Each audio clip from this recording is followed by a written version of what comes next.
Good morning, everyone. This is Julianne Ehlers with the NEMSIS Technical Assistance Center. This is the October 9th, 2019 NEMSIS V3 implementation call. This call is being recorded and will be made available on the NEMSIS website and the NEMSIS YouTube channel. So if for some reason you're not able to make the regular calls, please feel free to catch up by watching the videos. And then if you have any questions, be sure and just reach out to us at the TAC, and we're happy to help in any way. We've got several new faces on the call this morning. Welcome to our V3 implementation call. If you have questions, comments, concerns, please feel free to use the group chat box or unmute your microphone and ask us a question. We've got lots of great people on the call today who have lots of experience with NEMSIS. Let's go ahead and get started. I'm going to start the conversation today with the data cube issues update. Want to make sure everybody's aware that the version 2 state and public cube are up and running. All of those products are available. The V3 public cube is current, up and running, but the V3 state cube, the restricted cube, is still down, and that is in, that's with our developers right now working on the issues there, and hopefully will be available and those state products available to you soon. The next issue on the agenda is just a quick conversation about e-cigarette use that you're seeing in the field for vaping. That's gaining a lot of nationwide attention. And we just want to start that conversation with software vendors and data managers and ask you, are you seeing requests from the field for tracking this information? Have your agencies started tracking whether they're seeing patients that have signs and symptoms of lung disease due to vaping? It's really hard to distinguish between, you know, an influenza-like illness and the vaping illness, the vaping-related illnesses. So taking a good history is an important piece there. I want to just see if any of you are having those requests come in for better tracking or consistent tracking on the vaping or e-cigarette issues. Are any of you seeing that? Not getting any inquiries from providers, but started talking about it at the department as to with all of the media about it. Have you looked at, thanks Chuck, I appreciate you chiming in there. Have you started discussing how to track it? ICD-10 hasn't established a formal code yet, so those are conversations we're having at the TAC as far as the right codes or methods for tracking. Have you broached that subject at all with your team? Just brainstorm possibilities, custom values, that type of thing. Okay. Anyone else having those requests from the field?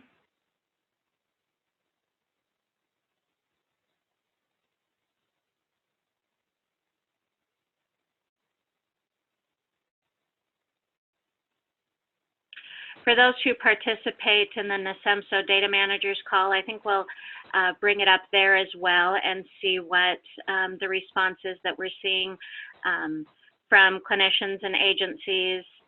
We just wanted to get a feel for what those requests are looking like that are coming up from that ground level.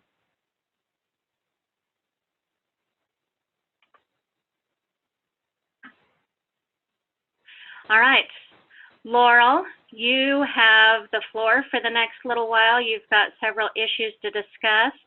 Do you want the screen? Yeah. Okay. So I'll do stop share and then you can take the screen.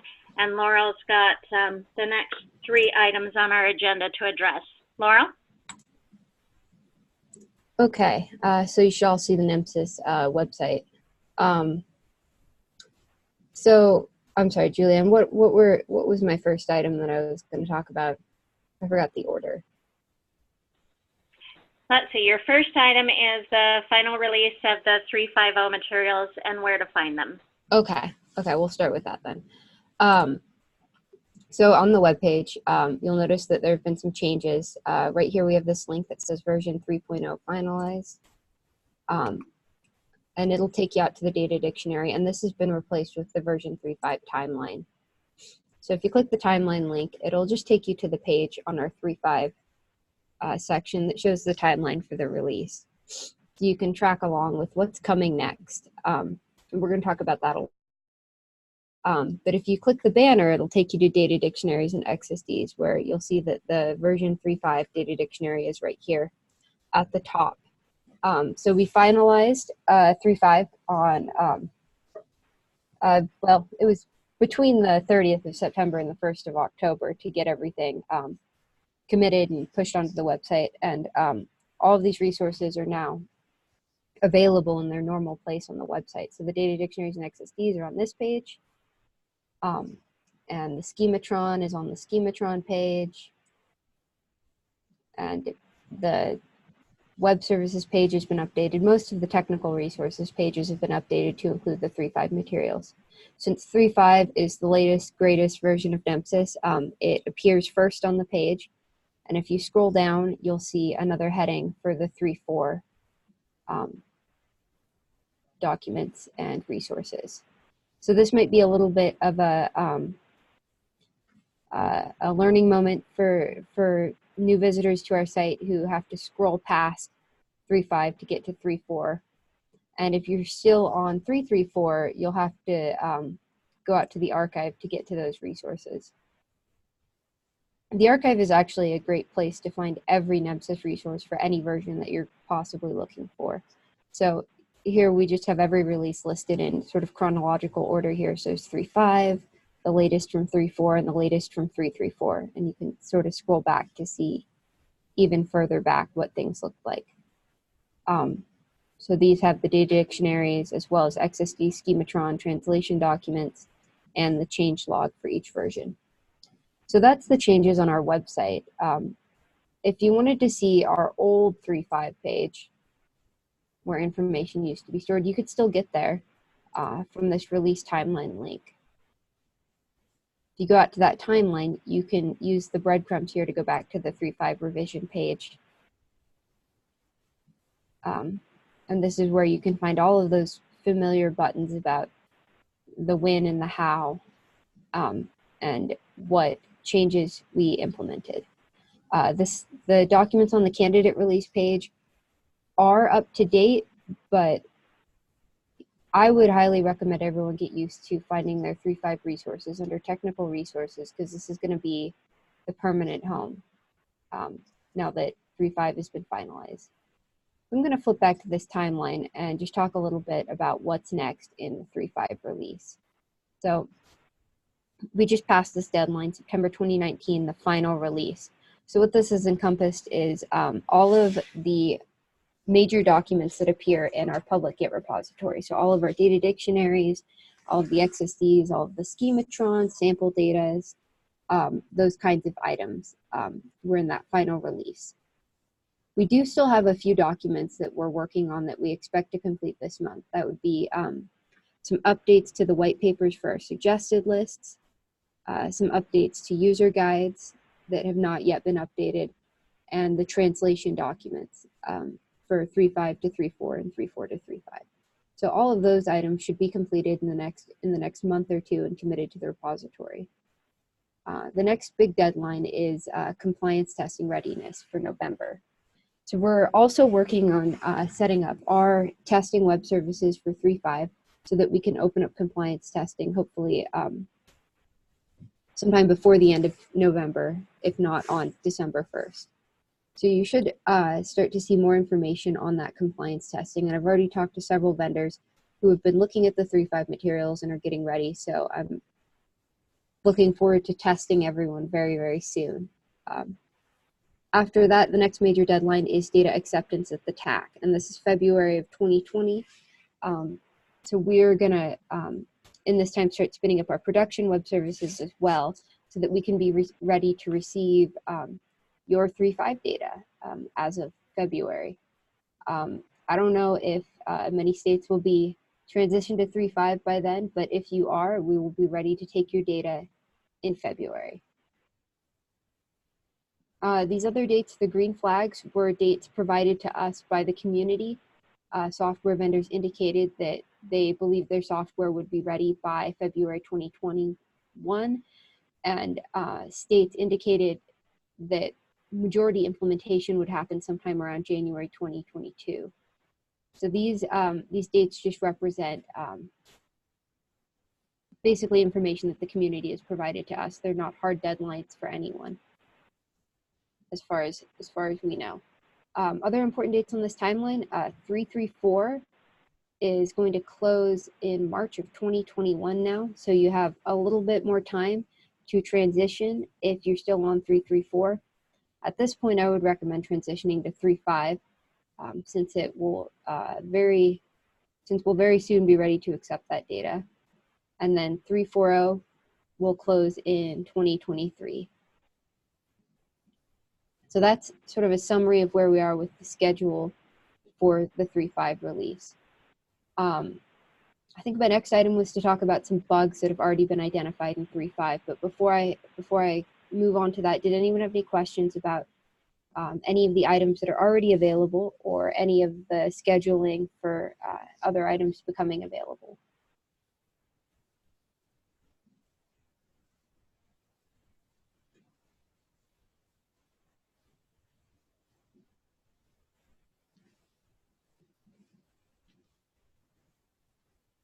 Okay, well, if anyone thinks of any questions, feel free to drop it in the chat, or if it's after this call, you can email any of us and we'll get back to you with some answers.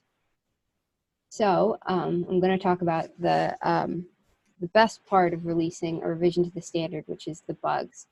We've already had a few software vendors who've come to us and identified some bugs or potential bugs in the release. So what our plan is it isn't unexpected that bugs have been found. So we're planning to release an updated build of the standard sometime around December 1st to correct all of these bugs all at once. But in the meantime, we're planning on being very transparent about what people have found. We're going to be listing off the bugs on these biweekly calls, as well as sending out a regular email to the Google group describing and identifying these bugs. Additionally, you can find them in the JIRA project for the revision. So if you click on that "How can I follow along" link, you can get to the NEMSIS public JIRA project.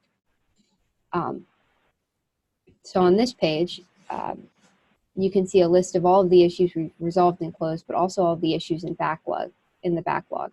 So these top 3 right here are the bugs that have been identified so far. As we add new bugs, they're always going to go to the top of this list. And if you click them, you can get to a page that'll give you a little bit more information. So I'm just going to really quickly walk through each of these. Okay, so this one's a typo in the data dictionary, in the description of the UUID. So a member of the vendor community reached out to us to let us know that in the XSD in the data dictionary, the description of the UUID differs in that there's some missing dashes. It looks like JIRA's smart formatting has even further confused this, but there are dashes in the UUID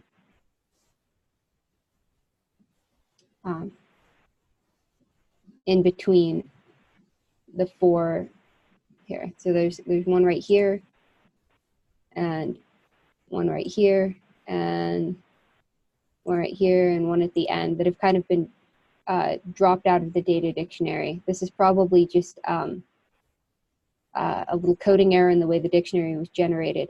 The XSD correctly lists the regular expression for the UUID as this. So if you're working on the implementation of UUID, my recommendation would be to use the regular expression in the XSD as the official description. And then we're going to correct the data dictionary in the next build. I'm going to fix it so it shows up on this JIRA issue without striking out the middle of the UUID.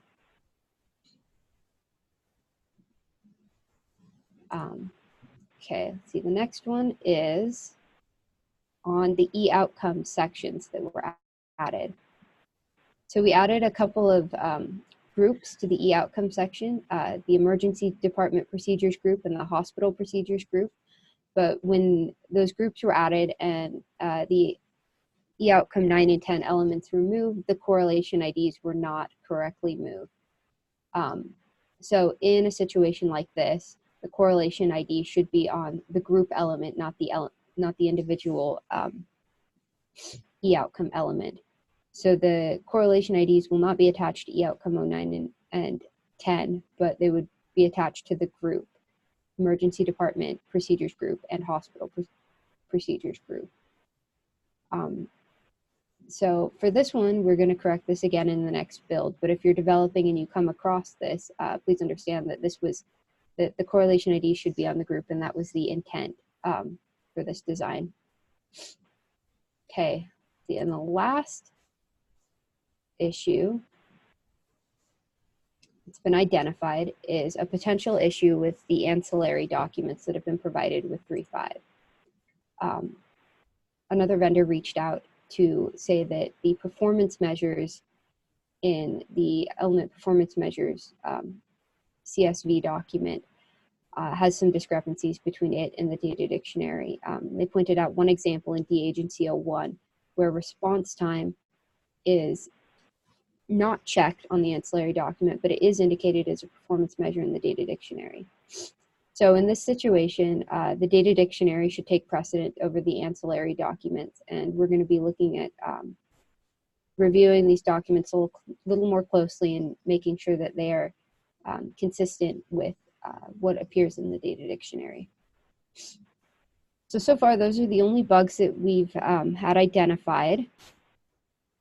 If anyone has noticed any other bugs or potential bugs in the 3.5 resources, I would encourage you to please send us an email so that we can log it in this JIRA for everyone to see and investigate how to correct it. If anyone has any questions about these bugs or any other parts of 3.5, please feel free to speak up now, send a message in the chat, or send me an email later. Could I bring up the email I sent a while back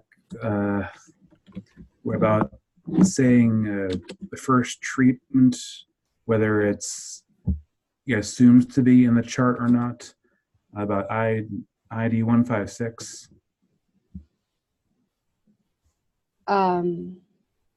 Sure. I'm not certain what issue this is, but I can look it up here.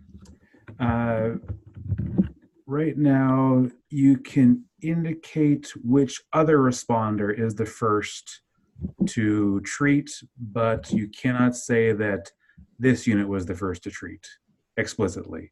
What element is this? This is one of the new elements, E-scene 24. Okay. I'm going to go ahead and jump out to the data dictionary.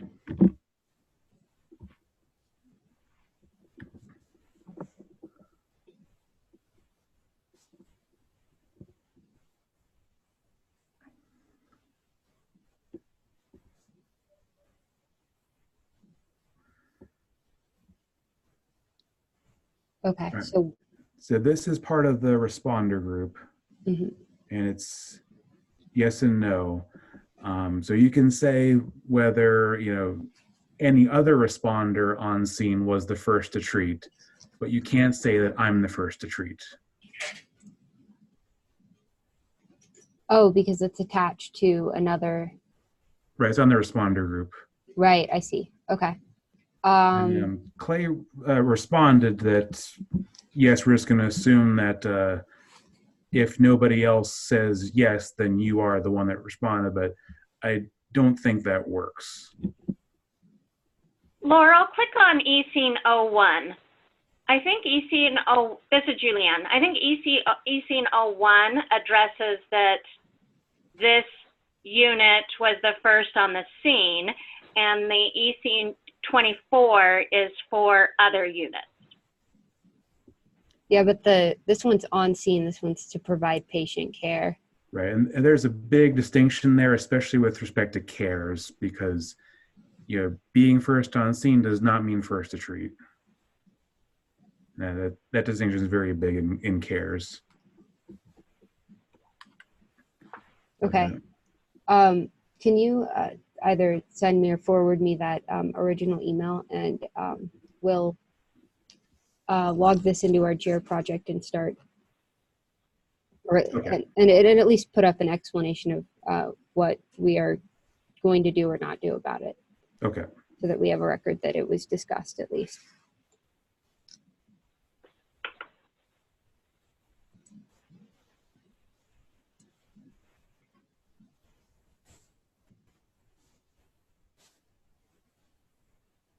Okay.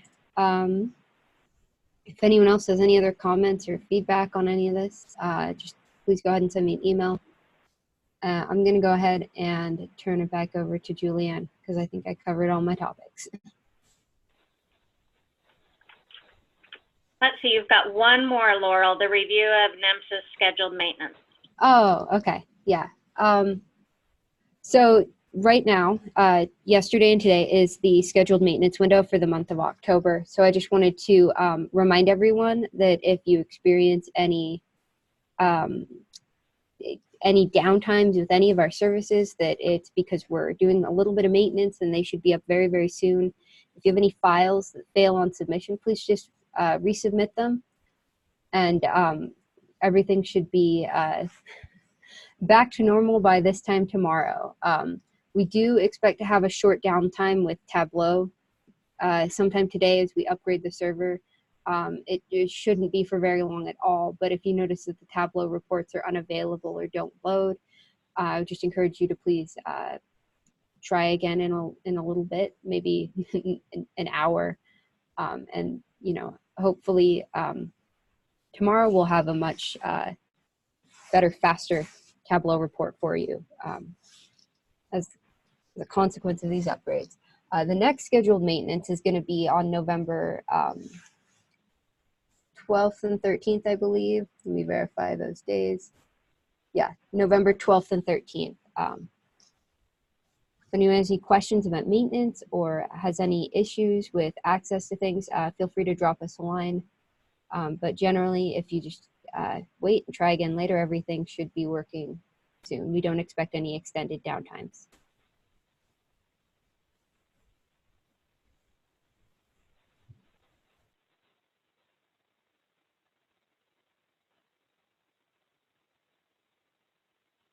Any questions on Laurel's topic?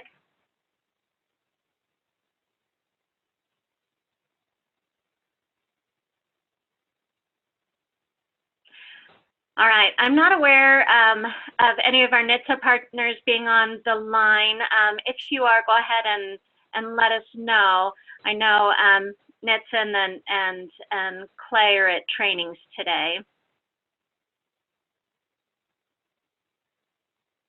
Are there any issues that anyone on the call would like to bring forward for the open forum? Any questions or concerns?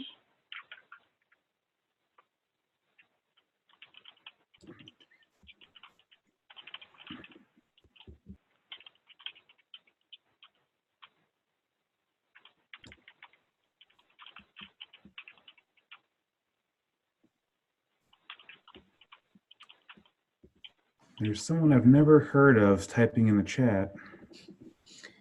We have a question, Julianne, about the state restricted cube. I believe that you mentioned that earlier. It is still down, but we're working on it in development to correct some issues that were found with it. And did you have a timeline, Julianne? I don't yet. I can check with the team and see what the timeline is. I believe it's in development. So I haven't seen what the estimated time is, but the V3 restricted is still down. So we are furiously working on that. While it's down, if you have specific data requests, please let us know, and we will pull whatever we can for you. I know some of you have been anxiously awaiting that to be functional again, and we are furiously working on that.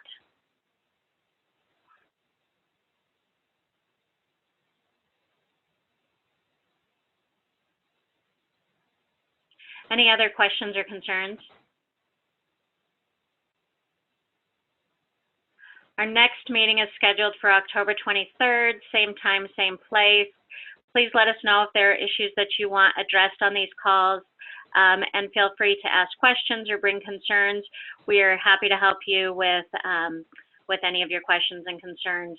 Thank you all for joining us today. We appreciate you taking time out of your busy schedules to be with us, and have a wonderful day. Thank you.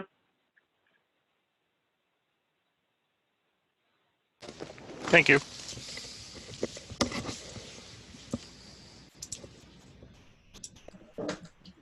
Thanks, everyone.